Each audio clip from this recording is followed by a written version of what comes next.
Pada masa yang begitu tua sehingga tidak tercatat dalam batu, tidak disimpan dalam arsip raja manapun, dan tidak disampaikan secara lengkap oleh generasi pertama manusia setelah banjir besar, terdapat suatu kisah tentang bangsa yang kelak dikenal sebagai Ya'juj dan Ma'juj. Kisah mereka tidak dimulai dengan perang atau kehancuran, melainkan dengan sebuah dunia yang baru pulih setelah air bah menggulung hampir seluruh permukaan bumi. Pada masa ketika keturunan Nuh mulai menyebar dan membangun permukiman baru, terdapat kelompok tertentu yang memilih menetap di wilayah terjauh dari pemukiman manusia lainnya. Mereka menetap di dataran yang dikelilingi pegunungan tinggi, jurang yang dalam, dan datarannya begitu dingin di malam hari, namun menyengat di siang hari. Mereka menjadi bangsa yang terus tumbuh tanpa kendali. Jumlah mereka melampaui angka yang dapat dibayangkan oleh manusia lain yang hidup pada masa itu. Bangsa itu tidak memahami aturan moral yang berkembang di antara para keturunan Nuh. Mereka tidak mengenal konsep kepemimpinan yang adil, tidak mengenal batasan dalam mengambil apapun yang mereka inginkan. Mereka bergerak seperti angin gurun yang menerjang tenda-tenda manusia tanpa peduli siapa yang tinggal di dalamnya. Dan mereka berkembang seperti bayang-bayang malam yang merambat tanpa suara di atas tanah yang luas. Meskipun nenek moyang mereka merupakan manusia biasa, cara hidup mereka perlahan berubah menjadi berbeda dari bangsa lain. Mereka menjadi kaum yang lebih kuat, lebih cepat, dan jauh lebih agresif, bahkan terhadap sesama mereka. Ketika jumlah mereka bertambah, mereka mulai berkelana keluar dari lembah terasing itu dan menyerang permukiman manusia di sekelilingnya. Tidak ada yang dapat menandingi jumlah mereka, tidak ada yang mampu memadamkan amarah mereka ketika mereka turun dari dataran tinggi. Penduduk dari lembah-lembah di sekitarnya hidup dalam bayang-bayang ketakutan. Mereka bercocok tanam pada siang hari dengan kecemasan, dan pada malam hari mereka menyalakan api unggun sebagai tanda kepada para tetangga bahwa mereka masih hidup. Setiap jejak kaki yang ditemukan di dekat ladang selalu memunculkan rasa cemas bahwa bangsa liar itu telah mendekat. Anak-anak dilarang bermain terlalu jauh. Para perempuan tidak keluar sendirian, dan para lelaki yang menjaga desa sering melihat asap jauh di balik pegunungan, tanda bahwa bangsa liar itu sedang bergerak. Desas-desus tentang keberadaan bangsa itu menyebar semakin luas, dan akhirnya mencapai telinga seorang penguasa saleh yang melakukan perjalanan panjang menjelajahi wilayah timur dan barat bumi. Penguasa ini dikenal sebagai seseorang yang selalu memeriksa keadaan penduduk di setiap wilayah yang dilaluinya. Ia selalu membantu mereka yang hidup dalam kesulitan dan selalu mencoba menegakkan keadilan di wilayah yang tidak memiliki pemimpin. Ketika ia tiba di sebuah lembah yang terjepit di antara dua gunung yang begitu tinggi hingga puncaknya selalu diselimuti kabut tebal, ia menemukan penduduk setempat dalam keadaan ketakutan yang mendalam. Mereka tinggal dalam rumah-rumah kecil yang dibangun dari batu-batu gunung, dan mereka menunggu kedatangan bangsa liar yang bisa muncul kapan saja. Penduduk ini tidak mampu melawan karena kekuatan mereka terlalu kecil dibandingkan dengan jumlah musuh. Tetapi yang membuat mereka tetap bertahan adalah harapan bahwa suatu hari seseorang akan datang membawa pertolongan. Ketika penguasa itu tiba, mereka langsung mendatanginya dan memohon bantuan. Mereka tidak meminta upah, tidak meminta kekayaan, dan tidak bermaksud memperbudaknya. Mereka hanya berkata bahwa bangsa Ya'juj dan Ma'juj selalu membuat kerusakan di bumi dan menjarah permukiman mereka. Mereka memohon agar dibuatkan penghalang yang dapat menahan bangsa itu. Penguasa itu mendengarkan keluhan mereka dengan sabar, dan setelah meninjau wilayah antara dua gunung besar itu, ia menyadari bahwa celah di antara gunung tersebut dapat menjadi lokasi terbaik untuk membangun sebuah benteng raksasa. Penguasa itu tidak meminta bayaran apapun. Ia hanya meminta tenaga dan bahan-bahan yang bisa dikumpulkan oleh penduduk. Para lelaki lembah itu kemudian membawa potongan besi, batu besar, dan berbagai bahan logam yang mereka miliki. Penguasa itu memerintahkan mereka untuk mendirikan tumpukan besi hingga setinggi dinding gunung, kemudian memerintahkan agar batu-batu besar disusun sebagai penopang. Setelah itu, ia memerintahkan agar logam tembaga dilelehkan dan dituangkan di antara celah-celah besi, sehingga dinding itu menjadi satu kesatuan yang sangat kokoh. Proses ini memakan waktu yang panjang, dan selama proses itu berlangsung, penduduk lembah selalu hidup dalam waspada, khawatir bangsa liar itu akan turun sebelum dinding selesai. Ketika akhirnya dinding itu berdiri tegak,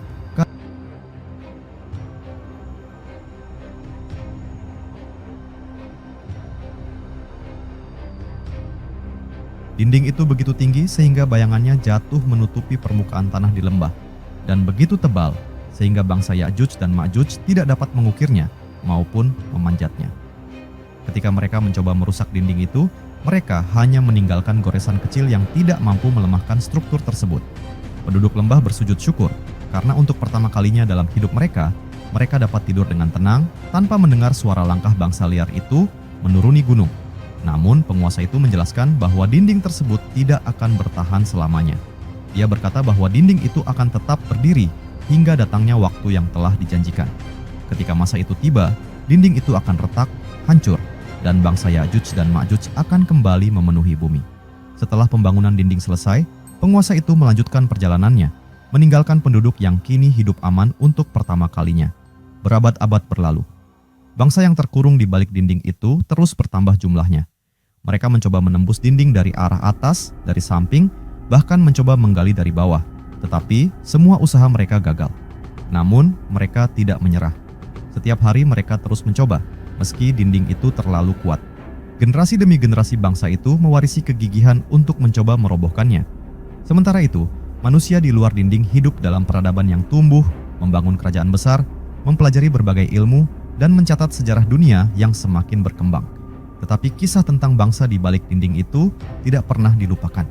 Di berbagai negeri, kisah tentang Ya'juj dan Ma'juj disampaikan oleh para penutur cerita, bahkan di tempat yang tidak pernah melihat wujud dinding itu sekalipun. Mereka berbicara tentang bangsa dengan jumlah yang tidak terukur, yang mampu meminum habis air sungai, yang dapat merusak ladang dalam hitungan jam, dan yang bila keluar akan mengepung seluruh kawasan bumi. Mereka digambarkan sebagai kekuatan yang tidak dapat dilawan dengan senjata biasa. Namun selama dinding itu masih berdiri, dunia memiliki waktu untuk bernapas. Kisah ini menjadi peringatan bahwa manusia hidup dalam siklus yang panjang. Ketika suatu bangsa menjadi terlalu sombong, sejarah menunjukkan bahwa kehancuran bisa muncul tiba-tiba. Ketika dunia diwarnai keserakahan dan kezaliman, kisah tentang bangsa liar yang suatu hari akan muncul kembali menjadi pengingat bahwa kehidupan di dunia bukanlah tanpa batas. Dan ketika tanda-tanda hari besar semakin banyak, keluarnya bangsa itu akan menjadi salah satu sinyal terbesar bahwa peradaban manusia telah mendekati titik penutupnya. Namun sampai hari ini, tidak ada yang mengetahui dengan pasti di mana dinding itu berada, bagaimana rupa sejatinya, atau seperti apa keadaan bangsa yang terkurung di baliknya. Apakah mereka masih hidup dalam jumlah yang tidak terbayangkan, ataukah mereka berkembang secara berbeda dari umat manusia lainnya? Rahasia itu tetap disimpan oleh bumi, menunggu waktu yang telah ditentukan. Waktu terus bergerak maju, dan dunia berubah sedikit demi sedikit, sementara dinding besar yang menahan bangsa Ya'juj dan Ma'juj tetap berdiri di antara dua gunung yang diam membisu. Dalam kesunyian wilayah terasing itu, dinding yang terbuat dari besi dan tembaga cair tersebut menjadi satu-satunya penghalang antara dunia luar yang terus mengalami perkembangan peradaban dan dunia dalam yang dihuni oleh bangsa yang dikenal sebagai perusak segala sesuatu yang mereka lalui. Tidak ada manusia dari luar yang pernah melihat kehidupan bangsa itu sejak dinding selesai dibangun. Namun mereka yang berada di balik dinding tidak pernah menyerah untuk mencari jalan keluar. Setiap generasi baru yang lahir dari bangsa itu selalu menerima cerita dari orang tua mereka bahwa dunia yang lebih luas ada di balik dinding. Dunia yang penuh dengan ladang subur, air yang mengalir tanpa henti, serta tanah yang belum pernah dijajaki oleh kaki mereka. Seiring berjalannya waktu, daerah di balik dinding itu menjadi sebuah wilayah penuh suara dentuman dan benturan logam. Setiap hari, mereka mencoba menghancurkan penghalang itu, menebas besi dengan batu besar, menggerogoti celah-celah yang sangat kecil, dan memanjat bagian yang tampak sedikit lebih rendah. Namun dinding itu tetap berdiri, kuat dan tak tergoyahkan. Meskipun begitu, setiap usaha yang gagal tidak pernah membuat mereka berhenti. Semangat mereka diwariskan turun-temurun seperti warisan budaya suatu bangsa yang tidak pernah kehilangan harapannya. Meskipun harapan itu selalu berakhir pada kesia-siaan. Dalam kesunyian dunia luar, suara dari balik dinding itu kadang terdengar seperti gemuruh jauh yang menyerupai gempa kecil. Tetapi tidak ada manusia yang tinggal dekat area itu untuk menyadarinya. Di luar dinding, umat manusia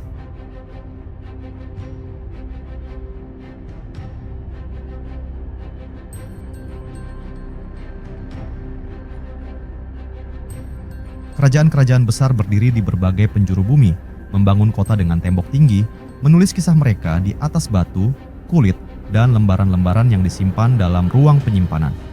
Para penjelajah mencoba menelusuri batas dunia, naik ke pegunungan yang tinggi, menyeberangi lautan luas, dan melakukan perjalanan melintasi padang tandus yang tidak berujung. Mereka mencari tempat-tempat yang aneh dan misterius, berharap menemukan bukti mengenai bangsa liar yang terkurung itu. Namun, tidak seorang pun berhasil menemukan letak pasti dinding tersebut. Sebagian menyebutnya sebagai legenda yang melintasi zaman, tetapi sebagian lain yakin bahwa dinding itu tetap berdiri dan bangsa itu tetap terkurung, menunggu datangnya waktu yang telah ditetapkan dalam rencana Tuhan. Kisah ini terus hidup dalam ingatan umat manusia karena ia mencerminkan sebuah kenyataan yang lebih dalam. Ia bukan hanya tentang dinding fisik yang memisahkan dua dunia, tetapi juga tentang batas antara ketertiban dan kekacauan. Setiap generasi umat manusia menambahkan renungan baru mengenai makna kehadiran bangsa itu. Ada yang meyakini bahwa bangsa Ya'juj dan Ma'juj adalah peringatan tentang betapa mudahnya manusia terjerumus dalam kehancuran apabila mereka lupa akan nilai-nilai moral. Ada pula yang menganggapnya sebagai simbol tentang kekuatan besar yang suatu hari akan keluar untuk menguji seluruh umat manusia. Namun, apapun penafsirannya, setiap orang sepakat bahwa keluarnya bangsa itu adalah sesuatu yang pasti terjadi di masa depan. Beberapa kisah yang diceritakan oleh para penutur legenda mengisahkan bahwa bangsa itu hidup dalam kondisi gelap di wilayah yang jarang menerima cahaya matahari karena gunung-gunung tinggi menutup langit. Tanah tempat mereka tinggal dipenuhi batu besar dan sedikit sekali tanaman yang tumbuh di sana. Mereka hidup dari apapun yang tersedia, termasuk hewan-hewan kecil dan akar tanaman yang muncul di celah bebatuan. Namun alam keras itu tidak melemahkan mereka, justru memperkuat tubuh mereka dari generasi ke generasi, menjadikan mereka bangsa yang kuat dan tahan terhadap kesulitan. Mereka tidak mengenal hidup yang damai karena mereka tidak pernah melihat dunia yang damai. Yang mereka ketahui hanyalah dunia dalam dinding yang keras dan sempit, sehingga ketika mereka memandang dinding itu, mereka melihatnya bukan sebagai penghalang, tetapi sebagai pintu menuju dunia yang jauh lebih baik. Dalam waktu yang sangat panjang, jumlah bangsa itu terus bertambah. Tidak ada catatan pasti tentang berapa banyak dari mereka, tetapi legenda-legenda menggambarkan bahwa jumlah mereka begitu besar, sehingga apabila mereka bergerak keluar dari dinding itu, bumi akan terasa seolah diguncang oleh langkah kaki mereka. Suatu hari nanti, ketika dinding itu melemah, jumlah mereka yang begitu besar akan meluap seperti air bah yang tidak dapat ditahan. Bayangan tentang masa depan itu selalu menghantui orang-orang yang memahami kisah ini, karena mereka menyadari bahwa keluarnya bangsa itu adalah bagian dari rangkaian peristiwa besar yang mendekati akhir kehidupan dunia. Menurut penuturan para ulama, bangsa itu akan menjadi salah satu tanda besar yang akan muncul setelah munculnya tokoh akhir zaman yang membawa kedamaian sementara. Ketika dunia mulai stabil setelah masa penuh ujian, dinding besar itu akan mulai retak. Bukan karena usaha bangsa itu yang terus-menerus mencoba menghancurkannya, tetapi karena datangnya waktu yang telah ditetapkan oleh Tuhan. Pada saat itu, meskipun retakan kecil saja muncul, rakyat di balik dinding itu akan segera mengetahuinya. Mereka akan mendatangi retakan itu dan memperluasnya. Retakan demi retakan akan melebar, dan pada akhirnya dinding itu akan runtuh sepenuhnya. Ketika dinding itu runtuh, bangsa itu akan menyebar ke seluruh penjuru bumi. Cerita-cerita menggambarkan bahwa mereka akan turun dari gunung seperti air bah, memakan apapun yang mereka temui, merusak segala sesuatu, dan menyisakan bumi dalam kekacauan. Tidak ada benteng yang cukup tinggi untuk menahan mereka, tidak ada prajurit yang cukup kuat untuk melawan mereka, dan tidak ada wilayah yang sepenuhnya aman dari pengaruh mereka. Mereka akan menyebar seperti gerombolan yang tidak dapat dihentikan, memenuhi setiap dataran, menuruni setiap lembah, dan melintasi sungai tanpa ragu. Jumlah mereka begitu besar sehingga manusia akan merasa seolah-olah dunia ini tidak lagi memiliki ruang yang cukup untuk bernapas. Namun pada masa itu pula, umat manusia diajarkan untuk tetap bergantung kepada Tuhan. Meskipun bangsa Ya'juj dan Ma'juj keluar dengan kekuatan yang tidak dapat ditandingi oleh manusia manapun, akhirnya mereka akan dihentikan bukan oleh pedang atau panah, tetapi oleh kekuasaan Tuhan. Kisah itu mengajarkan bahwa tidak ada kekuatan besar yang dapat bertahan selamanya, bahkan kekuatan yang telah menunggu ribuan tahun untuk keluar.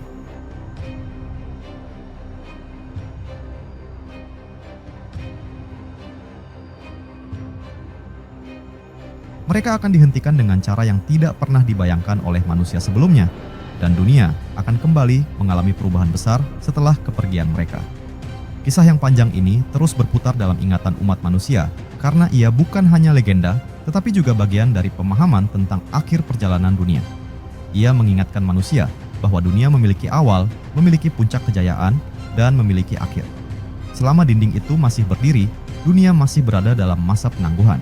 Namun setiap dinding, tidak peduli seberapa kokohnya, suatu hari akan melemah dan pada akhirnya runtuh. Hari-hari terus berlalu sementara dunia perlahan bergerak menuju masa-masa genting, yang telah diberitakan sejak zaman para nabi. Namun di balik dinding yang memisahkan bangsa Ya'juj dan Ma'juj dari dunia luar, perubahan tidak terasa seperti yang dialami manusia di luar sana. Sinar matahari hanya melewati celah sempit di antara dua gunung, tidak pernah benar-benar menyentuh tanah dengan terang yang penuh. Hawa dingin terus menyelimuti wilayah itu, membuat tubuh bangsa yang tinggal di dalamnya semakin terbiasa dengan kesulitan. Setiap hari terdengar suara dentuman ketika mereka memukul dinding dengan batu, batang kayu, dan logam apapun yang mereka temukan di wilayah sempit itu. Mereka mengerahkan seluruh kekuatan yang diwariskan dari nenek moyang mereka. Namun, dinding yang dibangun dengan campuran besi dan tembaga cair itu tetap tegak, seperti raksasa tak bernapas yang mengawasi mereka dengan diam. Generasi demi generasi lahir dalam ruang yang terkurung itu. Mereka tumbuh tanpa mengetahui dunia di luar yang luas, tanpa melihat kota yang penuh cahaya, tanpa mendengar suara pasar yang ramai, tanpa merasakan hangatnya tanah yang subur. Tetapi kebodohan mengenai dunia luar itu justru membuat mereka semakin penasaran. Para orang tua bercerita kepada anak-anak mereka tentang masa ketika leluhur mereka bebas berjalan di dunia luas tanpa terhalang oleh dinding manapun. Mereka menggambarkan sungai yang mengalir deras, padang hijau tanpa batas, dan hutan yang penuh dengan pohon-pohon tinggi. Setiap kali cerita itu disampaikan, mata anak-anak bangsa itu berbinar, sementara semangat para orang dewasa menyala kembali. Mereka menganggap dinding itu tidak lebih dari penjara yang suatu hari pasti akan runtuh. Sementara itu, di luar dinding, manusia mulai merasakan perubahan zaman. Dunia menjadi semakin padat, kota-kota semakin tinggi, dan peradaban berkembang melampaui imajinasi nenek moyang mereka. Tetapi di balik segala kemajuan itu, manusia juga mulai kehilangan banyak hal yang dahulu mereka anggap penting. Ikatan keluarga melemah, keserakahan semakin merajalela, dan kekuasaan menjadi tujuan utama banyak orang. Suara-suara dari langit yang dahulu digemakan oleh para nabi semakin jarang diingat. Banyak orang mulai melupakan bahwa dunia ini memiliki batas dan akhir, sehingga kehidupan mereka dipenuhi perlombaan mengejar materi tanpa memikirkan makna yang lebih besar. Namun di tengah keadaan dunia yang semakin kacau ini, terdapat sekelompok kecil manusia yang masih memelihara kisah lama tentang bangsa Ya'juj dan Ma'juj. Mereka memperingatkan bahwa selama dinding itu masih berdiri, dunia masih berada dalam masa tunggu. Tetapi ketika dinding itu retak, tidak akan ada benteng atau pasukan manapun yang mampu menahan luapan kekuatan bangsa yang tinggal di baliknya. Mereka menggambarkan bahwa ketika bangsa itu keluar, jumlah mereka akan begitu banyak, sehingga suara langkah mereka akan menggetarkan bumi, dan napas mereka akan memenuhi langit seperti kabut yang menutupi sinar matahari. Mereka akan turun dari gunung seperti badai besar yang tidak dapat dihentikan oleh pasukan sebesar apapun. Pada masa ini, manusia mulai mendengar kabar-kabar tentang fenomena alam yang tidak biasa. Gunung-gunung tertentu di wilayah utara bumi mulai mengeluarkan suara geraman yang terdengar dari kejauhan. Tanah di beberapa lembah berguncang meskipun tidak ada gempa yang tercatat oleh alat ukur. Para penyendiri yang tinggal di wilayah terpencil mengaku mendengar suara pukulan jauh di dalam bumi, seolah ada yang mencoba menghancurkan sesuatu yang sudah lama terkubur. Meski banyak orang mengabaikan kabar ini dan menganggapnya sebagai cerita yang dibesar-besarkan, sebagian lainnya mulai merasakan firasat bahwa waktu yang disebutkan dalam cerita kuno itu semakin dekat.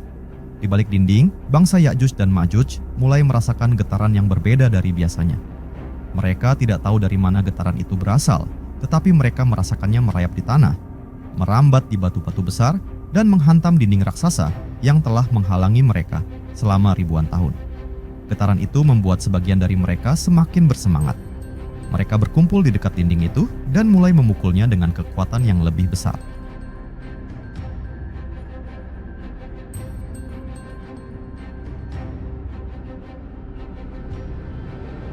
Tidak seperti biasanya, beberapa bagian kecil dari permukaan dinding mulai menunjukkan perubahan. Goresan yang selama ini hanya menjadi bekas tipis, kini tampak sedikit lebih dalam. Batu-batu kecil yang menahan dasar dinding tersebut mulai menunjukkan tanda-tanda pergeseran. Suara retakan yang sangat halus terdengar ketika malam turun, meskipun suara itu masih terlalu kecil untuk dianggap sebagai ancaman. Di luar dinding, manusia yang peka terhadap pertanda zaman mulai memahami bahwa dunia sedang bergerak menuju masa akhir. Mereka melihat banyak peristiwa yang menyerupai tanda-tanda yang telah diwariskan oleh para nabi. Di tengah kemajuan teknologi dan pengetahuan, manusia semakin jauh dari kesadaran spiritual. Namun, bagi mereka yang masih mempelajari kisah-kisah kuno itu, keluarnya bangsa Ya'juj dan Ma'juj bukan lagi sekadar legenda, melainkan sesuatu yang akan segera terjadi. Pada suatu hari ketika matahari terlihat lebih pucat dari biasanya, Dinding besar itu mulai mengalami perubahan kecil yang tidak bisa lagi diabaikan. Bagian tengah dinding mulai menampakkan garis retakan yang begitu tipis, hampir tidak terlihat oleh mata manusia biasa. Namun, retakan itu cukup untuk menarik perhatian bangsa yang terkurung di baliknya. Mereka berkumpul dalam jumlah besar, memenuhi seluruh area dekat dinding, hingga seluruh tempat itu dipenuhi suara mereka. Dengan kekuatan yang telah diwariskan selama ratusan generasi, mereka mulai memukul bagian dinding yang retak itu. Setiap pukulan menghasilkan suara bergema yang merayap sepanjang dinding, mengguncang gunung di kedua sisinya. Sementara itu, di dunia luar, suasana menjadi semakin gelap. Angin bertiup dari arah utara membawa hawa dingin yang mencengkeram tulang. Langit tampak suram meskipun hari masih siang. Orang-orang mulai merasakan kegelisahan tanpa alasan, seolah naluri purba dalam diri mereka memberi peringatan bahwa sesuatu yang telah lama tertidur kini mulai bangun. Para penafsir tanda-tanda zaman mengumpulkan masyarakatnya dan memperingatkan mereka bahwa dunia sedang memasuki masa penting. Namun banyak manusia tetap sibuk dengan urusan duniawi dan mengabaikan semua peringatan itu. Ketika malam menjelang, retakan di dinding itu mulai meluas. Tidak ada manusia dari luar yang menyadarinya, tetapi bangsa yang berada di balik dinding merasakan getaran itu seperti panggilan. Mereka tidak lagi memukul dinding dengan sembarangan, tetapi dengan ritme yang bersatu, seolah seluruh bangsa itu bergerak dengan kesadaran yang sama. Suara pukulan mereka menggema ke seluruh wilayah, memenuhi langit malam yang gelap dengan dentuman yang terus berulang. Dan ketika retakan itu mencapai titik tertentu, suara seperti gemuruh besar memecahkan keheningan wilayah itu. Sebuah suara yang seakan berasal dari perut bumi. Dinding itu belum runtuh, tetapi retakan itu menjadi pertanda bahwa waktunya telah mendekat. Malam itu terasa lebih panjang dari malam-malam sebelumnya. Angin yang turun dari puncak gunung membawa suara aneh yang berulang, seperti hembusan napas raksasa yang sedang terbangun dari tidur panjangnya. Langit yang biasanya memantulkan cahaya bintang tampak gelap, seakan seluruh alam menahan diri sambil menunggu sesuatu terjadi. Di balik dinding besar yang memisahkan dua dunia, bangsa Yajuj dan Majuj berdiri dalam barisan besar yang memenuhi seluruh ruang lembah sempit tempat mereka tinggal. Tidak ada suara yang keluar dari mulut mereka, tetapi mata mereka memancarkan cahaya yang tidak muncul dari pantulan rembulan, melainkan dari harapan yang telah tumbuh selama ribuan tahun. Mereka merasakan bahwa hari besar telah mendekat. Dinding yang selama ini menjadi musuh utama mereka mulai menunjukkan tanda-tanda kelemahan. Dalam keheningan itu, suara retakan kecil terdengar di bagian tengah dinding. Suara yang begitu halus namun membawa arti sangat besar bagi bangsa itu. Mereka segera merapat, menempatkan tubuh mereka dekat dengan permukaan dinding yang dingin. Tangan mereka yang telah keras oleh waktu menyentuh retakan itu, merasakan getaran yang berbeda dari sebelumnya. Getaran ini seperti denyut nadi yang perlahan semakin cepat, memberikan tanda bahwa struktur dinding itu tidak lagi sekuat dahulu. Mereka tidak lagi memukul dinding secara sembarangan, melainkan memusatkan tenaga mereka pada satu titik, satu garis, yang mulai memanjang seperti luka yang terbuka sedikit demi sedikit. Di luar dinding, manusia masih menjalani kehidupan seperti biasa. Ada yang sedang duduk di rumah mereka, ada yang berjalan di pasar, ada yang sibuk berdagang, dan ada pula yang masih tertawa seolah dunia tidak sedang mendekati perubahan besar. Namun, ada sekelompok kecil manusia yang merasakan kegelisahan mendalam tanpa alasan yang jelas. Mereka melihat cahaya matahari yang tampak lebih redup, merasakan hembusan angin yang lebih dingin dari biasanya, dan melihat gerakan awan yang seakan menyimpan sesuatu di balik tubuhnya.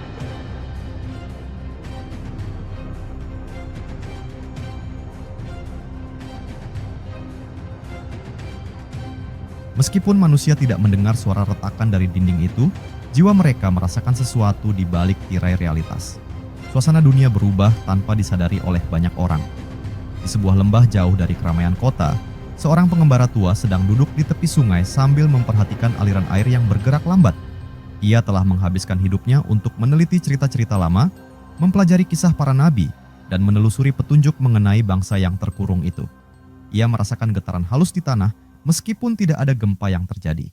Air sungai itu bergelombang ringan, seolah disentuh oleh kekuatan yang datang dari jauh. Pengembara itu menengadah ke langit, memejamkan mata, dan berbisik bahwa waktunya telah semakin dekat. Ia mengenali tanda yang tidak dapat dilihat oleh orang biasa. Sementara itu, bangsa di balik dinding terus memukul permukaan logam itu. Suara pukulan mereka bersatu membentuk dentuman berulang yang terdengar seperti detak jantung raksasa. Permukaan dinding mulai bergeser sedikit demi sedikit, meninggalkan celah yang perlahan membesar. Tembaga yang dulu cair dan kini telah membatu, mulai terkelupas dalam serpihan kecil. Besi yang dahulu kokoh mulai menunjukkan tanda-tanda kelelahan. Tekanan yang terus diberikan oleh bangsa itu akhirnya mulai menundukkan kekuatan dinding yang telah bertahan selama berabad-abad. Ketika fajar mulai menyingsing, cahaya matahari yang pertama menyentuh puncak gunung seolah enggan turun sepenuhnya ke lembah. Cahaya itu berwarna merah keemasan, lebih pekat dari biasanya, seolah langit memberi peringatan. Di balik dinding, bangsa itu melihat cahaya tersebut menembus celah kecil di permukaan dinding. Cahaya itu bagai pisau yang merobek kegelapan yang selama ini mengelilingi wilayah mereka. Bagi bangsa itu, cahaya yang menembus celah itu adalah pemicu semangat yang tidak pernah mereka rasakan sebelumnya. Mereka bersorak dengan suara yang menggetarkan seluruh lembah, suara yang seakan berasal dari ribuan dada yang mengeluarkan teriakan kegembiraan dan amarah sekaligus. Suara itu menggema sampai ke puncak gunung dan membuat batu-batu kecil berguguran. Hari itu menjadi hari paling menegangkan yang pernah tercatat dalam sejarah wilayah terasing itu. Retakan yang tadinya tipis kini berkembang menjadi garis yang panjang, membentang seperti mulut bumi yang siap terbuka. Bangsa itu mulai mengerahkan seluruh kekuatan mereka. Mereka mendorong dinding itu dengan bahu mereka, memukulnya dengan batu besar, dan menggeseknya dengan logam kasar yang mereka bentuk dari potongan-potongan yang mereka temukan. Tidak ada yang memimpin mereka secara resmi, tetapi gerakan mereka seolah dipandu oleh naluri yang sama. Mereka bergerak seperti satu makhluk besar yang sedang mencoba menembus batasnya. Di dunia luar, manusia mulai merasakan sesuatu yang tidak biasa. Beberapa hewan ternak terlihat gelisah. Burung-burung terbang dengan pola yang tidak biasa, seolah mencoba menjauhi sesuatu yang tidak terlihat. Tanah di beberapa tempat bergetar ringan tanpa sebab. Air laut di wilayah tertentu surut lebih cepat dari biasanya. Meskipun dunia modern memiliki banyak penjelasan ilmiah, tidak ada satupun penjelasan yang benar-benar memuaskan. Fenomena ini seperti tanda yang hanya dapat dimengerti oleh mereka yang mengetahui kisah lama tentang dinding dan bangsa yang tertidur di baliknya. Ketika malam berikutnya tiba, retakan itu akhirnya mencapai titik yang sangat kritis. Dinding raksasa itu mulai mengeluarkan suara keras yang mengguncang seluruh lembah. Suara itu seperti lengkingan logam yang ditarik dengan kekuatan yang melebihi batas alam. Bangsa itu berkumpul dalam barisan yang sangat rapat, memenuhi seluruh celah ruang. Mereka tahu bahwa momen yang mereka tunggu selama ribuan tahun akhirnya tiba. Mata mereka yang selama ini terbiasa dengan kegelapan memantulkan kilatan harapan, ketakutan, dan kegembiraan yang bercampur menjadi satu. Dengan satu pukulan besar yang dilakukan oleh ribuan tangan secara bersamaan, dinding itu akhirnya mengeluarkan suara yang begitu dahsyat, sehingga gunung-gunung di kedua sisinya berguncang hebat. Retakan itu terbuka lebih lebar, memperlihatkan cahaya dunia luar secara penuh untuk pertama kalinya dalam sejarah mereka. Cahaya itu begitu kuat sehingga beberapa dari mereka menutupi mata mereka dengan tangan. Tetapi mereka tidak berhenti. Mereka terus memukul titik yang terbuka itu, membuat celah semakin besar. Celah yang menganga pada dinding besi dan tembaga itu semakin melebar sedikit demi sedikit, seolah dunia luar sedang merobek tabir yang selama ribuan tahun menjadi pembatas antara dua realitas. Cahaya matahari yang memancar melalui celah itu terasa asing bagi bangsa yang terkurung di baliknya. Cahaya itu begitu terang, begitu murni, sampai-sampai sebagian dari mereka mundur beberapa langkah karena mata mereka belum pernah menyaksikan sinar sekuat itu sejak leluhur mereka